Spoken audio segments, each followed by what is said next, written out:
ना प्लीज आम आदमी पार्टी प्रवक्ता पवन शर्मा जी, ये वाकई में आपको गड़बड़ी या कोई साजिश किस में बू नजर आ रही है? देखिए मकसूद भाई, इलेक्शन कमीशन को ईमानदारी से काम करने की गारंटी कौन दे रहा है? भाजपा दे रही है। सवाल इलेक्शन कमीशन से होता है, जवाब कौन देता है? भाजपा जवाब देती है। ऐसा लग रहा है कि पूरे इलेक्शन कमीशन को भाजपा ने हाईजैक कर लिया है। आज क्या है कि सीबीआई ईडी के बाद इलेक्शन कमीशन संस्था ऐसी है कि भाजपा को चुनाव जिताने की मशीन ये लोग मानने लगे हैं। इलेक्शन कमीशन को ईडी सीबीआई ने बखूबी काम किया है पहले चुनाव में। आपको याद होगा, अभी वोटर्स की बात कर रहे थे एसएन सिंह जी, दिल्ली विधानसभा चुनाव में आप ही के चैनल में दिखाया था, हमने प्रॉपर एक्सपोज किया था कि न्यू दिल्ली विधानसभा के अंदर, सादरा के अंदर, पालम के अंदर, तमाम सारी विधानसभा के अंदर जो वोटर के नाम काट दिए गए थे, उनको ये बता दिया गया था ये अब मौजूद नहीं है, लेकिन उन सारे वोटर्स को लाके हमने मीडिया के सामने रखा था। उन वोटर्स ने अपने वोटर कार्ड दिखा के सवाल किए थे कि भाई हम तो जिंदा हैं, लेकिन आपने कहा कि हम आज मौजूद नहीं है। तो ये सारा खेल जो है पूरे इलेक्शन कमीशन का एसआईआर के माध्यम से भाजपा ये खेल करना चाहती है। तो जो भाजपा विरोधी वोटर्स हैं उसके नाम हटा दिए जाए। अगर वो खेल करना चाह रहे हैं तो आप डट के खड़े हो जाइए, आप आपत्ति करिए हर एक वोटर पर, अब देखिए हर एक बूथ पर नजर रखिए। हमने तो इलेक्शन कमीशन को सांसद संजय सिंह जी ने, अरविंद केजरीवाल जी ने, तमाम सारे हमारे नेताओं ने, पार्टी ने प्रॉपर लिखित में इलेक्शन कमीशन को शिकायत दी थी, कोई कार्रवाई नहीं हुई थी। लेकिन आज आप देखिए यूपी के अंदर भाजपा के पूर्व सांसद कह रहे हैं कि हमको हर बूथ पे 200 वोट ऐड करने हैं। अब सोचिए 200 वोट कहां से आएंगे?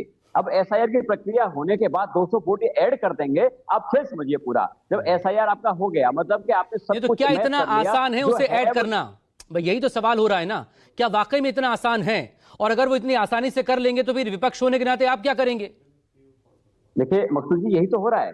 न्यू दिल्ली विधानसभा के अंदर 40,000 वोट काटे गए थे और सोचिए 16-17 हजार वोट नए ऐड किए गए थे। ये आंकड़ा समझिए, ये वोट काटना और जोड़ना पूरा खेल यही है। मतलब जो भाजपा विरोधी वोट है उनको काट दिया जाए और जो भाजपा के लोग समर्थक है उनका वोट ऐड कर दिया। खेल सारा यही है। जब एसआईआर हो जाएगा, सारे मैप कर लेंगे, तो हर बूथ पे 200 वोटर कहां से ऐड होंगे? आप ये समझिए, ये वोट कहां से ऐड होंगे? भाजपा यही सारे सवाल और सारे आरोप बीजेपी पर, क्योंकि राज्य और केंद्र में वो सत्ता पर हैं।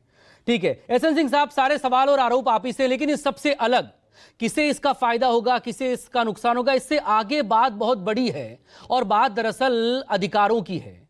अगर मैं भारत का नागरिक हूं, मुझे अपना एक वोट का अधिकार है और ये मैं तय करूंगा मुझे किस पार्टी को वोट करना है, कौन सरकार मेरे लिए काम करे। लेकिन मेरा अगर वोट ही कट जाएगा तो मेरा तो अधिकार छीन लिया गया ना। इसे कोई एड्रेस करेगा? आदरणीय मकसूद जी, सब कुछ आपके ही सवालों में, और इतना सुंदर आपने सवाल पूछा। आप एक चीज बताइए कि कोई पब्लिक आके कह रही है कि हमारा वोट कट गया है और नहीं जुड़ा है?